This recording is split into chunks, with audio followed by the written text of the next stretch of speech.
at Fandom, and welcome to the next installment of Hey Fandom, our new interview series where we're bringing fans and creators together. Now, Better Call Saul is one of my very favorite shows on the air these days. I'm very excited to speak to our guest, co-creator Peter Gould. But while I've got some questions for Peter, we'd love to have yours as well. So if you want to ask a question live on video, you can hit that raise hand icon at the bottom of the screen. Or if you have a text question, you can hit the question mark at the bottom of the screen. Now, we also want to make sure to thank our charity partner for Hey Fandom, which is Direct Relief. Direct Relief is working globally to provide protective equipment and essential medical items to health workers who are responding to COVID-19. Really wonderful organization. And if you're able to donate, it would be very much appreciated. And you can do that by going to fandom.link/donate. All right, let me give a quick spoiler warning. If you haven't seen all of season 5, we're not sure what you're doing here, but maybe you just want to, but you're going to be spoiled in season 5, so there you go. Spoiler warning in place. Let's bring on our guest. Peter Gould was a writer on Breaking Bad from that acclaimed show's first season. He wrote many memorable episodes along the way, including one called Better Call Saul, which introduced a character named Saul Goodman. In 2015, Peter, along with Vince Gilligan, the creator of Breaking Bad, would create Better Call Saul. Hey, here's that name again. The prequel / spinoff, which just ended its 5th season last week, with a 6th and final season on the way. So without further ado, let's welcome Peter Gould to Hey Fandom. Peter, how's it going for you today? Thanks for joining us. It's going great. This is pretty cool the way you got this set up. Thank you very much. I know you guys you're in the thick of things, right? Writing season 6 right now. We are. In fact, I just closed the room a few minutes early so I could get on here with you. We were right in the thick of it. Well, I appreciate that. Especially, I kind of feel bad. It's like I want you to be writing Better Call Saul. So thank you for coming away from that for a little bit to join us here today. Oh, happy to do it.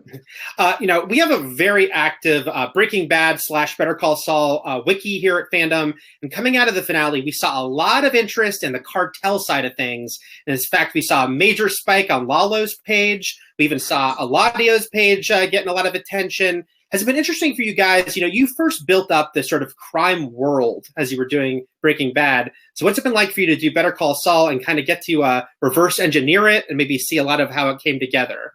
It's a lot of fun. It's tough to get it right and to make sure the characters are behaving properly and that they make sense. But it's been a lot of fun. Don Eladio it's always great to see Stephen Bauer, and he's a lot of fun on the set and just a wonderful, generous actor.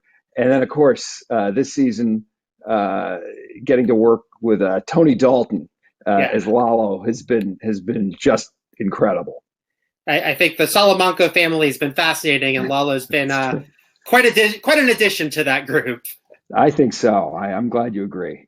Now we're going to start taking fan questions in a moment. Again, if you want to ask a video question, you can hit the raise hand button at the bottom of the screen, or if you have a text question, you can hit the question mark. But I also want to mention, of course, what a season this was for Kim Wexler. Always an important character, but really the last couple of years, things have really built up with her. We saw a big spike for Kim on Fandom's wiki page for Breaking Bad and Better Call Saul around JMM, which is when, Jimmy started to kind of tell her more and say he could be a friend of the cartel. It started to draw her into this world more. At what point did you kind of decide maybe Kim can kind of step through a little more directly into what Jimmy was up to?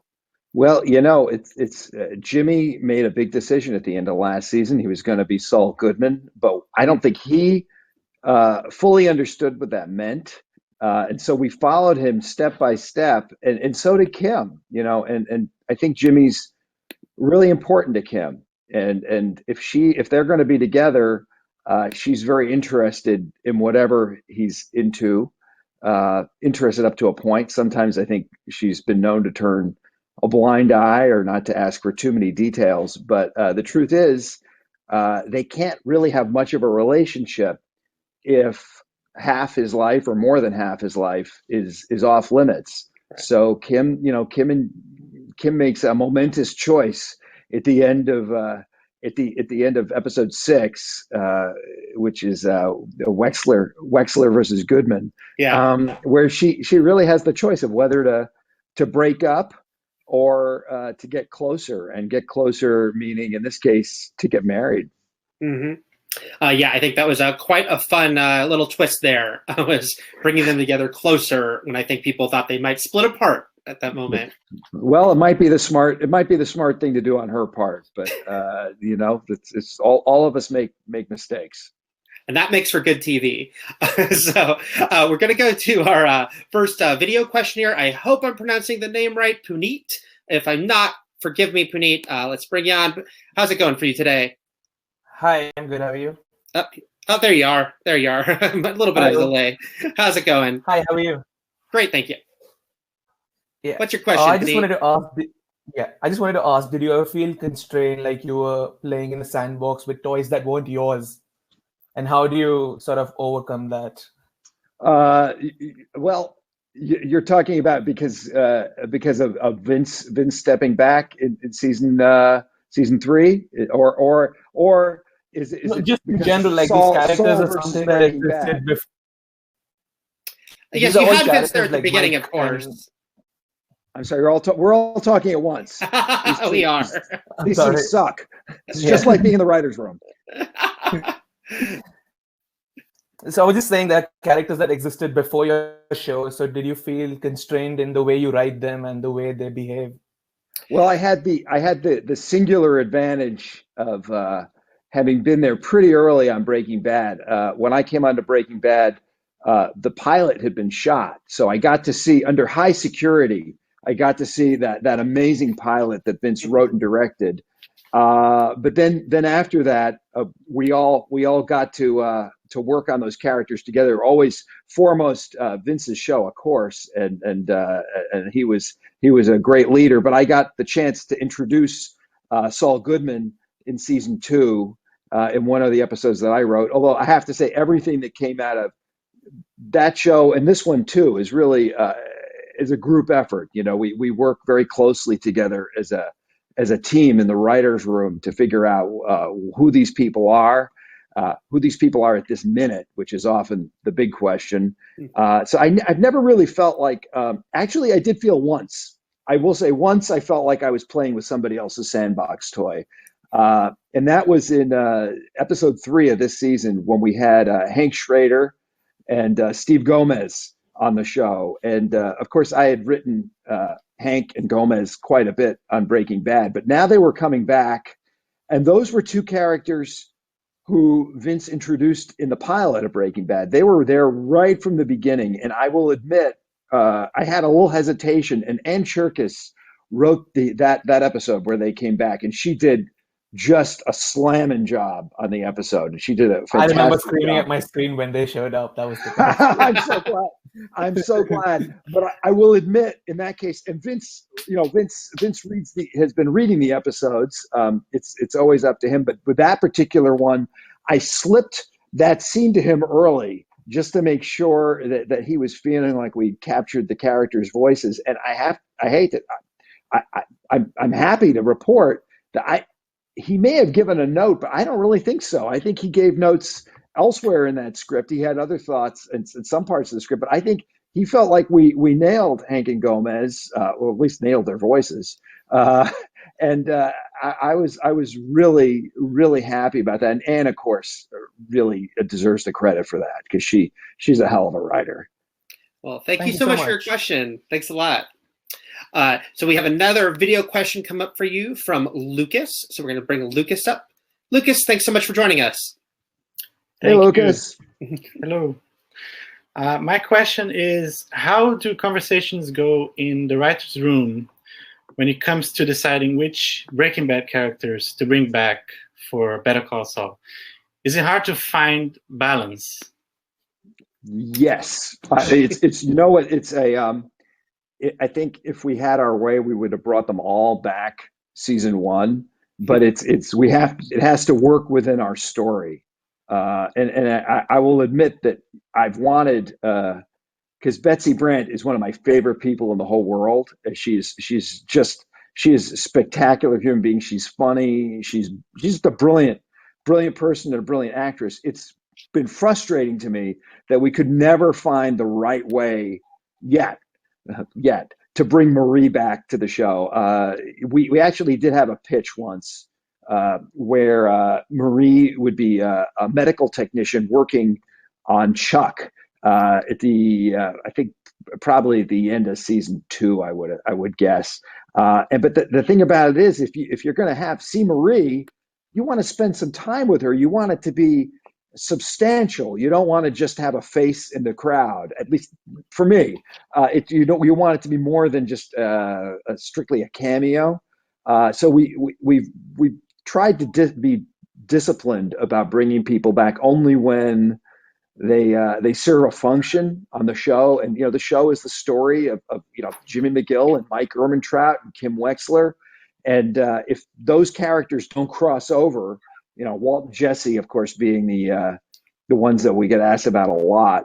If they don't cross over, if they don't serve a purpose in our show, then they really don't belong there. And I think that's why I think when people have shown up, when folks have shown up, like Tuco in episode 1, it's kind of, for me anyway, as a fan, it's kind of thrilling because there's going to be more than just a walk by. Thank you so much for your question, Lucas. One thing, Peter, that I really appreciate on the show is, of course, there's the big moments like Hank showing up, but you also managed to pepper in, say, the real estate agent or, a doctor or characters like that. Yes. Has that been really cool for you when you realize, we have so many characters we can pull out from the past like that? Oh, absolutely. It's so rewarding. Like, J.B. Blank's a great example, who plays Gus's doctor.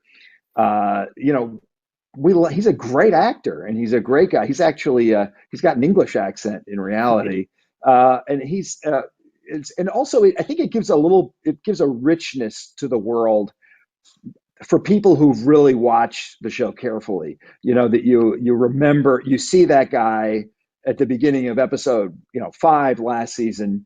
You see him and then he looks familiar. Wait, that's the doctor who Gus had taken care of him after he took poison way back on Breaking Bad, or way ahead on Breaking Bad. Yeah. And so I think it helps to make it feel intentional, and it's just fun.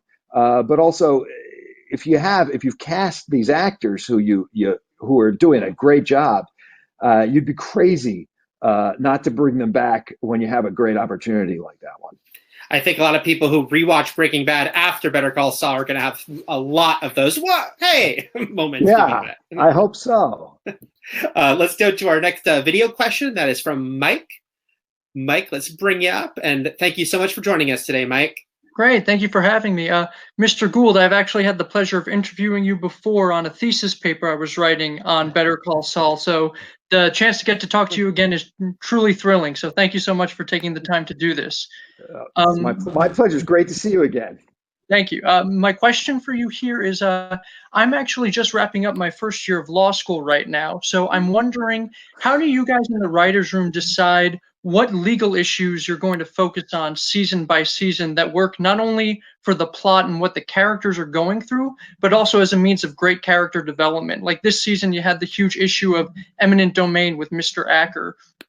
And that was a huge plot point, a turning point of the season. And not only did it make sense with what was going on with Mesa Verde, but I feel like it was also a great vehicle for what Kim was going through at that time. So I was just wondering, how do you guys land on those specific issues to showcase season by season? Because in the writer's room, none of us are lawyers. We have lawyers who are friends of the show, who we go to, some really wonderful attorneys, some who we can credit and some who don't want credit. But we, in order to figure out what the question is to ask them, we have to have an intention. And so it really grows out of character. At the beginning of this season, we asked ourselves, Kim works for a bank. She is a banking lawyer in addition to everything else. And so far, we've seen her expedite paperwork for the bank and expedite opening branches. But is there ever a time when her human values conflict with her law values? And that was really the origin of it. And we thought, what if there's this old bastard who won't move. And it was important to us not to make him too likable right away. Although that was tricky. But so the legal issues usually come out of trying to express something about the character or get the character into a particular situation. In the big one that we keep coming back to is the Mesa Verde class action suit, which started in season 1, and we keep kind of going back to it, even though the show takes place over years. There's this one case that's kind of always bubbling in the background, and then it comes back. Spoiler alert! At the end of season 5, and the way that came about, we were thinking to ourselves, well, what if? All right, Jimmy's doing elder law, great. What if he found a case that was more substantial, that was a big case through his work in elder law? And that really brought us into the whole world of class action suits and all the rest of it. And it was so it's a little bit like you get a little clue about what you're looking for to challenge the character with, or to clarify something about the character for ourselves, and then we try to find the situation and the legal issues to get into with that, if that makes sense. Yeah, thank you so much. Oh, Thanks sure. a lot. Great to see you again. Congratulations on law school. Wow. That verbal, like you said, that in the background, that lawsuit that's happening, the class action lawsuit, that's an interesting case, because while as much people ask what's going to happen to Nacho, what's going to happen to Kim, it's like that case also is a question, because was it resolved before Breaking Bad? Did he come into all this money? So is that kind of another thing you have on the board of like, oh, how much do we have to wrap this up before the end of the show? Oh my God, we have so many, and we have so many things to wrap up before we're finished. And as you know, we're doing season 6. Yeah. And usually, what happens is that we have issues. Sometimes we call it the worry board. It's issues that really need to be paid off for us to get to a satisfying conclusion, which is what we're after, obviously. So we have all these issues, and certainly Mesa Verde is one of them. And usually each season we resolve some of them, but not others. And we always say, well, next season, that's next season's problem. This season, there's no next season. So we have to do our best to wrap it all up in the most satisfying way. And that's very scary. Right. Well, hopefully the scariness is inspiring. Yeah, I've got like a Raiders of the Lost Ark situation with the sun coming over You me do. Here, which I was not expecting, but there you go. Well, we'll deal with it. Hopefully it doesn't blind you, though. No. I'm worried about you, not me. Oh, thank you. We have a text question we're going to bring up from Graham. So let's bring that on screen. How would you personally describe Mike's emotional journey from season 1 of this show into the future? And Mike's been an interesting character to chart as well. So did you talk a lot about how do we kind of go backwards with Mike to show the guy that he was in Breaking Bad? Yeah, absolutely. There's the beginning of the show posed a lot of questions. And one of the questions was at the very beginning, what's Mike Ehrmantraut doing working in a parking lot ticket booth? Mm-hmm. But then as we got to know him better in season 1, he was this man who had this terribly heavy conscience because of what had happened to his son, who had taken revenge on his son's killers. And that all made a lot of sense. But the thing that was really tough, or still is tough maybe, is how does he go from being a cop who killed for revenge to becoming a cold-blooded killer for hire, a guy who works as Gus Fring's unquestioning right-hand man.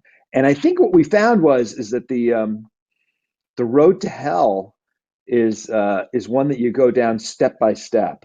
And Mike, I think until this season, there wasn't a big moment when Mike decided this is the way I'm going to live my life. Why would he? But I think at this point, he sort of he has his explanation, which may be as much as the explanation as we're ever going to get. Is he says, "I decided to play the cards I was dealt," Right. And I think that's a very sad thing, because I think he's decided that this is all he's good at and this is what he's here for. And the only thing that's going to create any redemption or light in his life is his family. Is trying to take care of his family. And I think that's as best as I can. That's the way I would describe it right now. Here, I'm going to do this. Let's see if this helps. Okay, there we go. A little more. There we go. Thank you. We're going to bring up a video question from Remen. I feel so bad if I'm mispronouncing people's names, so hopefully not. How's it going there? Thanks for joining us today.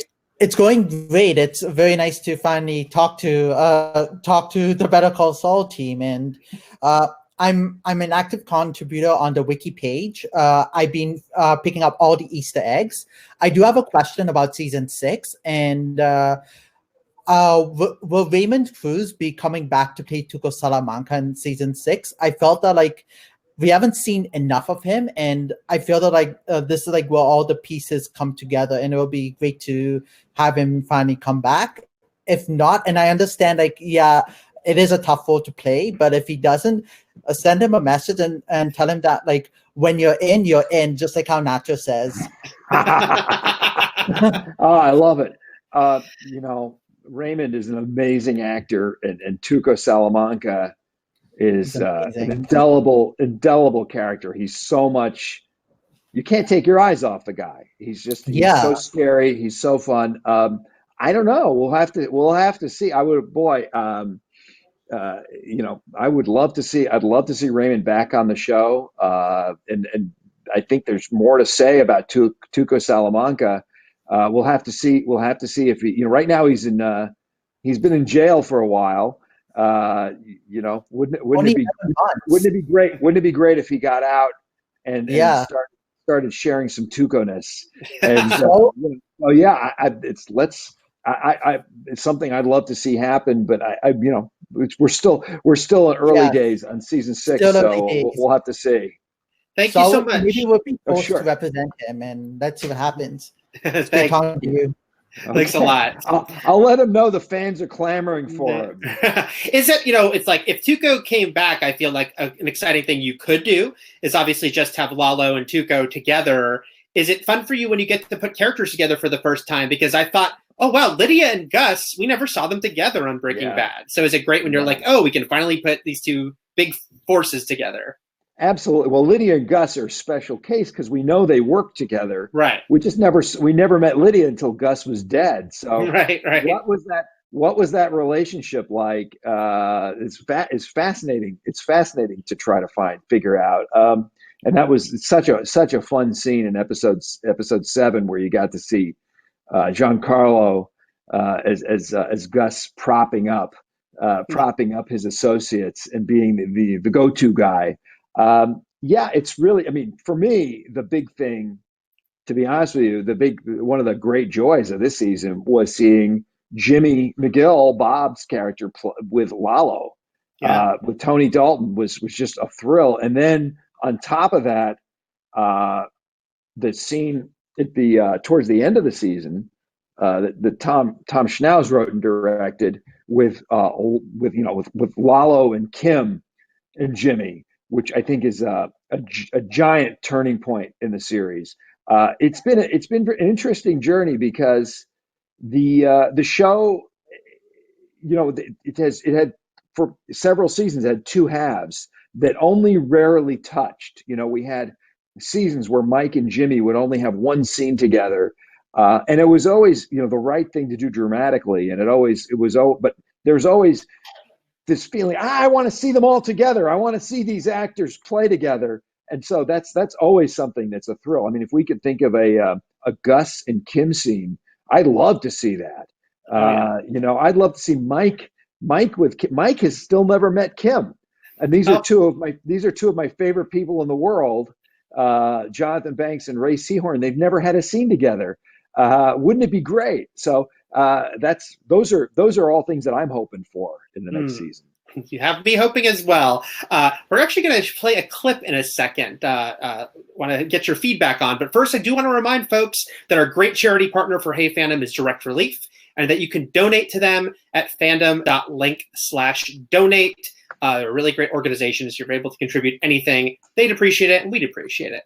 So, Peter, I want to show you a specific Saul-centric. You've got a new background. We're going to show you a specific Saul-centric clip going a little back, and after that, I'd love to dig into it a little bit. So we're going to show you that clip right now. Let's get that played for you. What are you doing, detective? What are you doing talking to my client without me present? You sneaky Pete. Which is which? What did the Academy hire you right out of the womb? You guys get younger every... What'd you say to Babyface, huh? Did you say anything stupid? By anything stupid, I mean anything at all.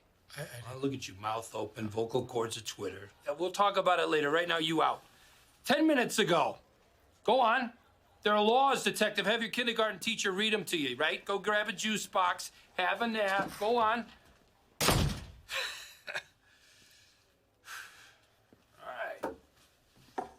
Who do we have? Brandon Mayhew. Brandon Mayhew. All right. Brandon Mayhew. Here we go. Public masturbation. What? I don't get it. What's the kick? Why don't you do it at home like the rest of us with a big flat screen TV, 50 channels of pay-per-view, in a Starbucks? That's nice. That ain't me, man. I was the guy who was selling meth, allegedly. There you go. Oh man. We're going to go back to fan questions in a couple minutes. So if you have those, please get ready for them. If you're watching on YouTube, you can head over to Shindig to ask questions. But yeah, Peter, let me just ask you about that clip. And what do you remember? That was obviously the episode Better Call Saul. That was the first appearance of Saul Goodman. We saw him on a commercial earlier a little bit in that episode. But what was it like, your conversations with Vince about who this guy was? So what do you remember you wanted to do with the Saul Goodman character originally? We just talked about this guy who is a lot of sleazy fun, and just to somebody who was master of his world and knew the score, and ultimately, he's helpful to Walt and Jesse because they're babes in the woods. They don't know how to operate as in the drug world, and Saul certainly does. What I remember that scene vividly, and it's because it was, as I recall, the first time Bob really let loose as Saul Goodman, and I was so thrilled.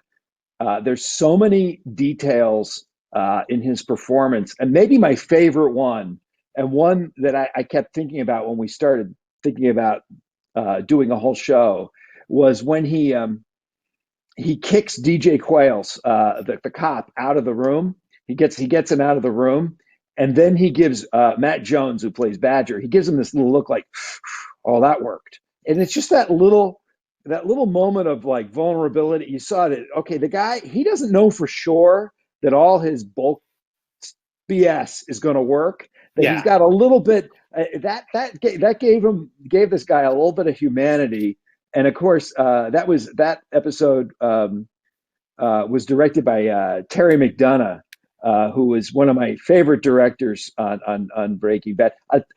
Actually, an interesting, I don't know if it's that interesting, but interesting piece of trivia. That's actually our studio conference room. That was the room that we would have all our meetings in, and it was actually, we broke some of season 1 in that room. And because there was, the show did not have a huge budget, we were shooting all over the studio that season. So that's actually our conference room, which shows up again on Breaking Bad as part of another location. And then the hallway where he has his first interaction with Dean Norris. Right. That is also. That's the production office. So there you go. We try to use every part of the animal. Getting the most out of it. Yeah. Do what you do. Do what you can with it. We're going to go to another video question here from Philip. So let's bring up Philip. Philip, how's it going? Thanks for joining us. Yo, what's up? Hey there. Hey, Philip. I just want to congratulate you on making a prequel that for me is rewatchable, and I could actually not be like, oh, they have to always bring back someone, but you guys bring it back with purpose. It's always amazing to me.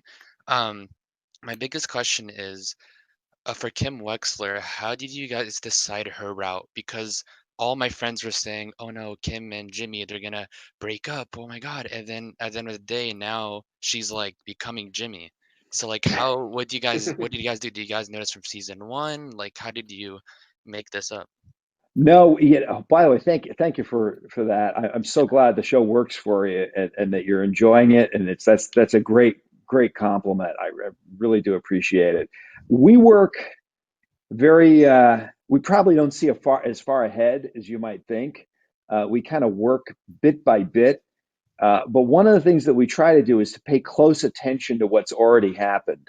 And one of the clues about Kim Wexler that helped us understand who she was in season 1. I don't know if you remember this, but there's a scene where Jimmy, to get publicity, he does this gag where he fake rescues a guy from atop a billboard, and it's on TV. I love that scene. And we had a beat. Thank you. That was really fun.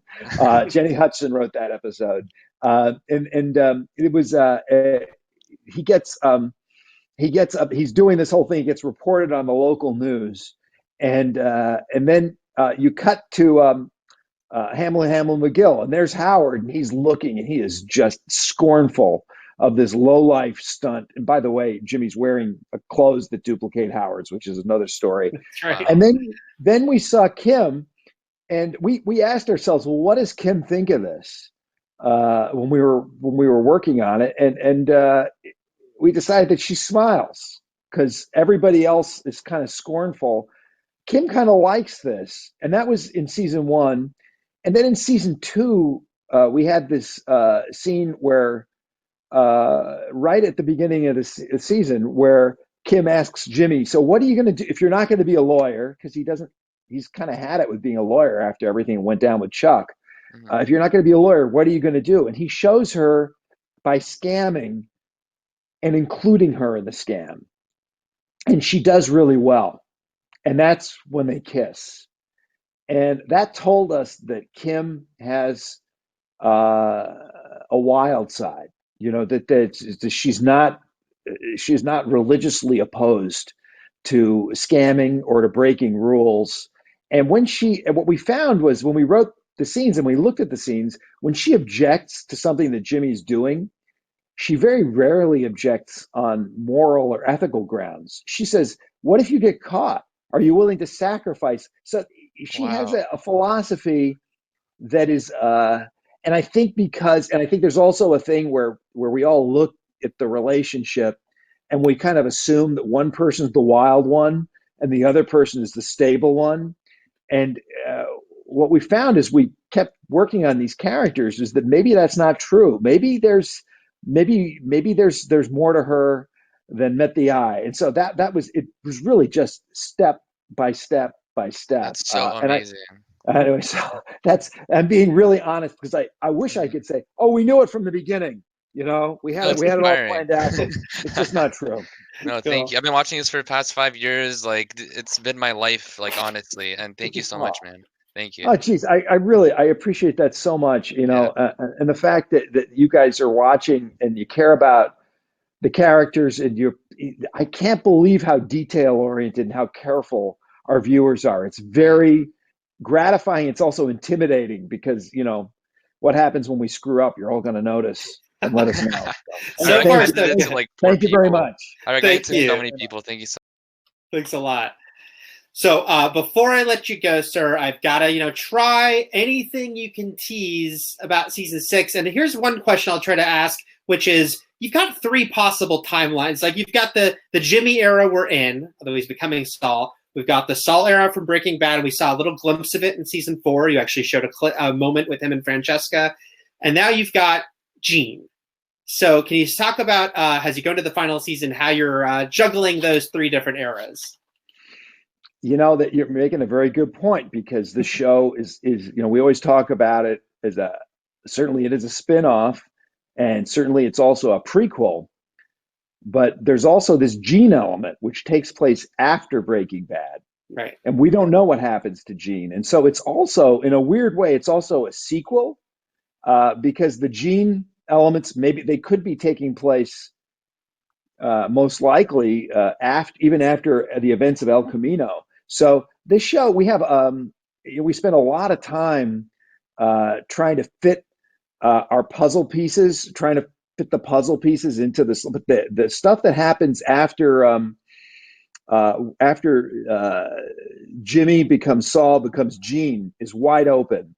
And if I were going to tease something, and I'm hoping we're going to see some more of that, if I were going to tease something, I would say, keep your eye on the stopper. You remember there's a stopper that Jimmy and Kim open a bottle of Zafiro Añejo, and that stopper is, we're not finished with that stopper. I will say that. Well, that's very intriguing. And Walter White is in which episode of the final season? Oh, that's right up. Oh. Had to try. Thank you so much for joining us today, Peter, especially because I know you literally were coming from the writer's room. Really appreciate it. It's a real pleasure, and it's for a good cause. And I hope some of you folks who can choose to donate, and I hope everyone stays. I'm really happy to report that the Better Call Saul family has been healthy so far. And I hope everyone watching stays safe and healthy, and that this is a temporary situation. So thank you so much for having me, and thank you so much for watching the show. It really means a lot. No problem. And I know we might have to wait a little longer for season 6, but I think everyone will say it's worth the wait. We'll see. I get asked that question every once in a while. We are planning to shoot in the fall.